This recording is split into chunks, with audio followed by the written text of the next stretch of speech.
He sits behind the resolute desk. A steely gaze meets the camera. Elon Musk, the billionaire disruptor, graces the cover of Time magazine. But this is not a scene from a science fiction film. It's America in 2025. And Musk isn't just playing president. He's leading a government revolution. In a move that sent shockwaves through Washington, President Trump appointed Musk as the head of the Department of Government Efficiency, or DOGE. Tasked with streamlining government spending, DOGE operates with unusual autonomy, reporting directly to the White House. Musk, with his reputation for shaking up industries, seemed like the perfect fit, or so the president thought. But this unprecedented move raised immediate concerns. Critics questioned the wisdom of handing so much power to an unelected individual, someone with no prior government experience. Musk, known for his brash style and controversial statements, seemed an unlikely candidate to navigate the complexities of federal bureaucracy. And yet, here he was. This wasn't just about Musk's lack of experience, it was about the potential conflicts of interest. Musk, after all, was not a disinterested party.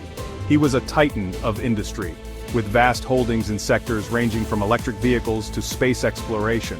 How could he possibly separate his personal interests from his government role? Musk's wealth, already astronomical, skyrocketed after his appointment. His net worth surged by an astounding $40 billion. He was now raking in over $1 billion per day. The irony was not lost on the American public. While Musk preached fiscal responsibility, his own coffers overflowed with unprecedented gains. Some argued that Musk's personal success was a testament to his business acumen, proof that his methods worked. They pointed to his track record at Tesla and SpaceX, companies that defied expectations and achieved remarkable things.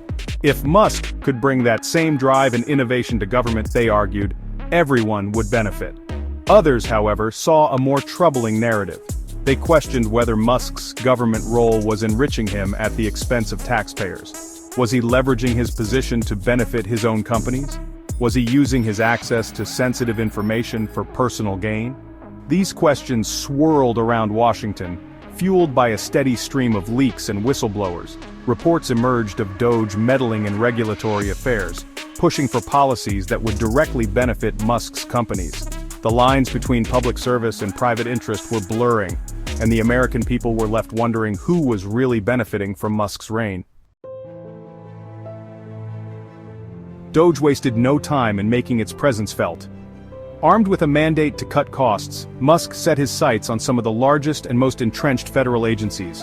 The Department of Education, a frequent target of conservative ire, faced deep cuts and program closures.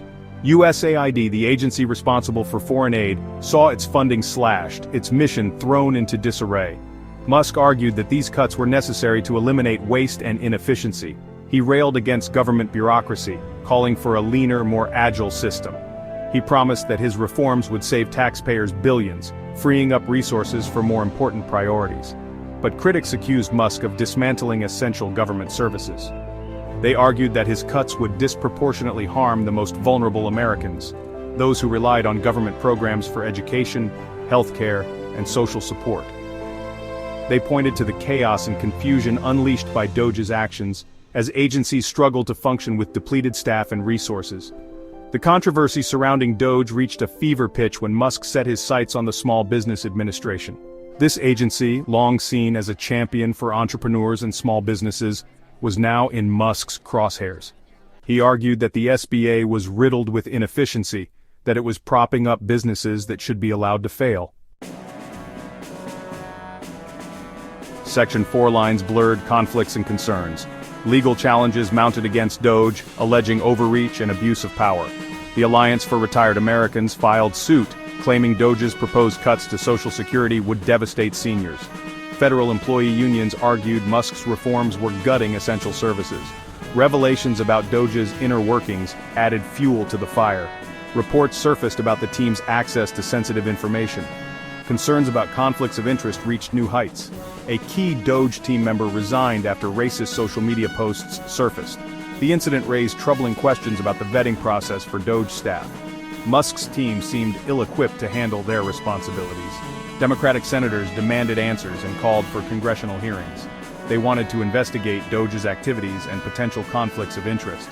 Republicans largely defended Musk and his work. Section 5. Public pushback and a nation divided. Across the country, protests erupted. Americans voiced their anger and frustration. Signs read Musk's profits, our pain and government for sale. The protests showed deep divisions in society. Some cheered Musk as a visionary leader. They applauded his challenge to the status quo. Musk represented a break from gridlock. Others saw him as a dangerous demagogue. They pointed to his reckless behavior. One question echoed: who benefited from Musk's role? Was it the American people, or was it Musk himself? The answer depended on who you asked, but one thing was certain: America would never be the same.